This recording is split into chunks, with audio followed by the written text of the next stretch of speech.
दोस्तों, बेमानी मोहब्बत के 25वें एपिसोड में आपका स्वागत है। अगर आप पहली बार आए हैं तो चैनल को सब्सक्राइब कर लें।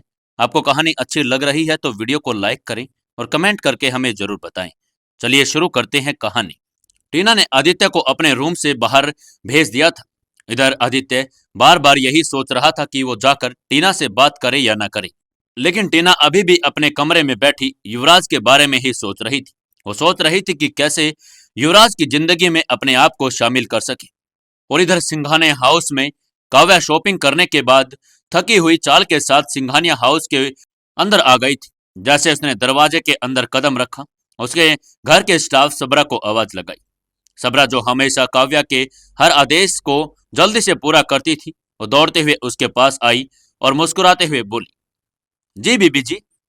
काव्या ने थकी हुई आवाज में कहा, ये शॉपिंग बैग्स मेरे रूम में रखवा दो और बताओ कि युवराज और माही कहाँ हैं। सबरा ने सिर झुकाते हुए जवाब दिया, बीबी जी, वो युवराज साहब और बहू रानी अभी तक वापस नहीं आई। सबरा का जवाब सुनकर काव्या के चेहरे पर एक हल्की सी बेचैनी झलक आई। वह लिविंग रूम में जाकर सोफे पर बैठ गई। वो युवराज और माही के वापस आने का इंतजार कर रही थी।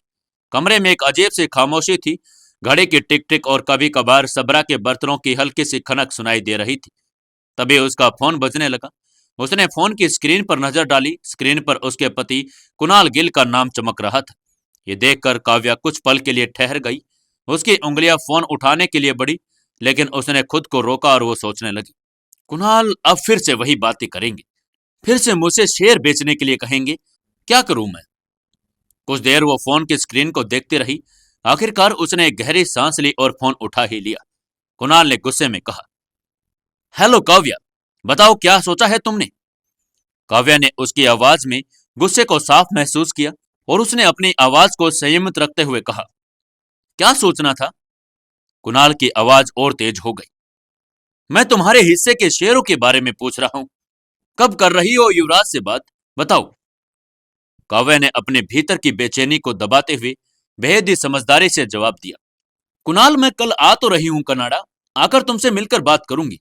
कुणाल ने उसकी बात को अनसुना करते हुए कहा, देखो काव्या, पता नहीं तुम क्या सोच रही होगी, लेकिन तुम मुझे समझने की कोशिश करो।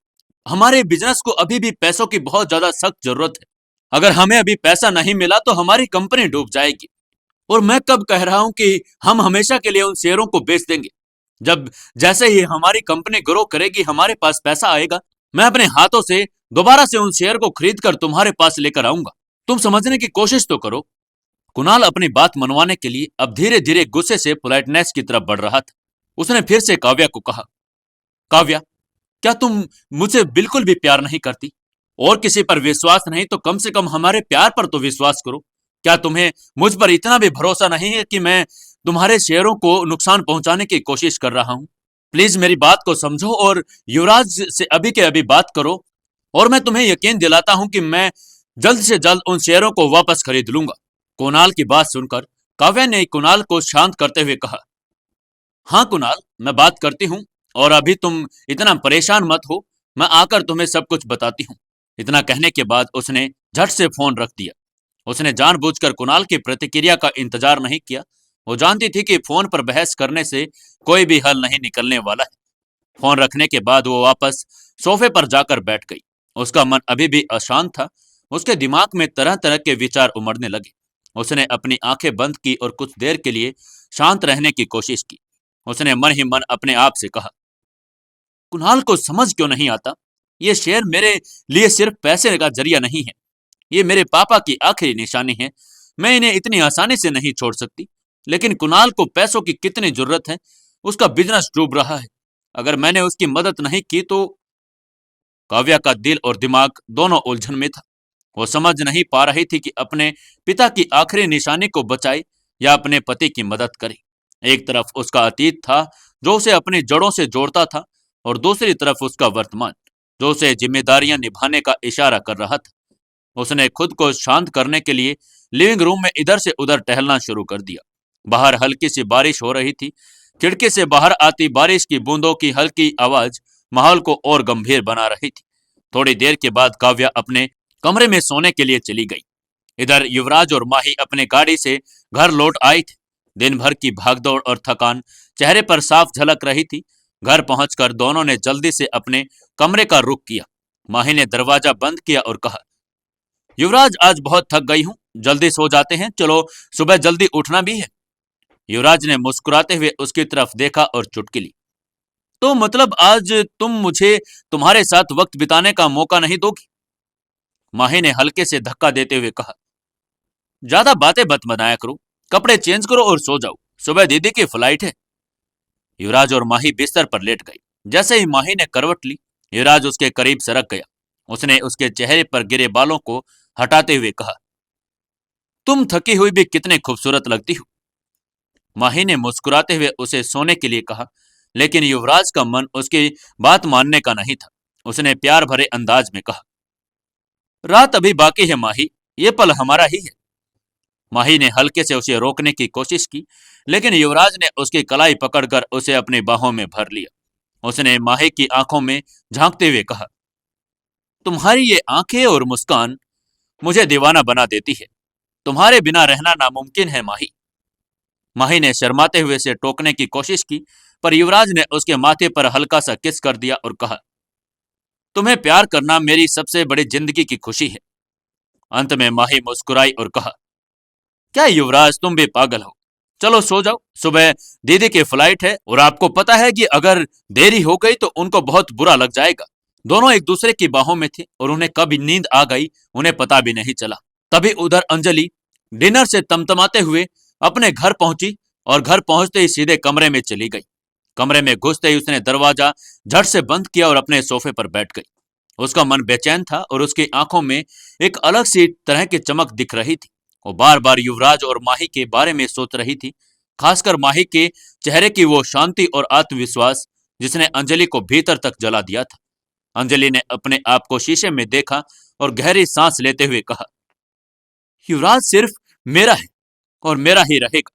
माही जैसी मामूली लड़की उसकी जिंदगी में आकर उसे मुझसे नहीं छीन सकती। उसने अपने हाथ से मेज पर रखे पानी के गिलास को गुस्से में गिरा दिया, जिससे पानी और कांच फर्श पर फैल गया। वो उठी और कमरे में टहलने लगी। उसका दिमाग तेजी से काम कर रहा था। वो हर संभव तरीका सोच रही थी जिससे वो माही और युवराज की जिंदगी को तबाह कर दे, माही को युवराज की जिंदगी से हमेशा के लिए निकाल सके। अचानक उसने खुद से ही कहा, मुझे कुछ ऐसा ही करना होगा जिससे माही खुद ही युवराज की जिंदगी से दूर हो जाए। मुझे ऐसा जाल बिछाना होगा कि माही को यह लगे कि वो युवराज के लायक भी नहीं है। यही सब सोचते हुए उसने अपनी नोटबुक निकाली और उसमें कुछ लिखना शुरू कर दिया। उसने सबसे पहले सोचा कि माही को नीचा दिखाने के लिए उसे उसकी कमजोरियों का पता लगाना होगा। उसने माही के बारे में जानकारी इकट्ठा करने का फैसला किया। मुझे माही के बारे में सब कुछ जानना होगा, उसके पारिवारिक, उसके दोस्त, उसकी पसंद नापसंद और सबसे जरूरी ये कि उसकी सबसे बड़ी कमजोरी क्या है, उसने खुद से ही कहा। अंजलि ने अपने पर्स से फोन निकाल लिया और अपने खास दोस्त को फोन कर दिया और फोन उठाते ही उसने कहा, राघव मुझे तुम्हारी मदद चाहिए। तुम्हें किसी की पूरी जानकारी निकालनी होगी, उसके परिवार से लेकर उसकी छोटी से छोटी आदत तक मुझे सब पता होना चाहिए। मैं उसकी तुम्हें डिटेल्स भेज रही हूं। राघव ने हामी भरी और कहा, अंजलि तुम फिक्र मत करो, ऐसा कौन सा काम है जो तुमने कहा हो और मैंने नहीं किया। तुम चिंता मत करो, मैं जल्द से जल्द सारी जानकारी निकाल लेता हूं। यह राघव वही था जो हर गलत काम में अंजलि का हमेशा साथ दिया करता था। राघव और अंजलि अपने कॉलेज टाइम के ही फ्रेंड थे। कॉलेज में भी उन्होंने अपने पैसे और पावर की वजह से बहुत से स्टूडेंट्स को भी बुली किया था। अंजलि अपने हर गलत काम में सबसे पहले राघव को फोन करती थी और राघव भी ऐसा था कि अंजलि को कभी भी मना नहीं कर पाता था। फोन कटने के बाद अंजलि ने सोचा कि सिर्फ जानकारी ही काफी नहीं होगी, उसे माही को मानसिक रूप से तोड़ने के लिए कोई बड़ा कदम उठाना होगा। उसने प्लान बनाया कि वो माही और युवराज के बीच में गलतफहमियां पैदा करेंगी। युवराज को माही पर शक करना चाहिए। मुझे उनकी शादीशुदा जिंदगी में इतनी दरार डालनी होगी कि वो खुद ही टूट जाए। उसने अपने मन में सोच लिया था कि वो कुछ ऐसा करेगी, युवराज और माही एक दूसरे को अपने आप ही छोड़ देंगे।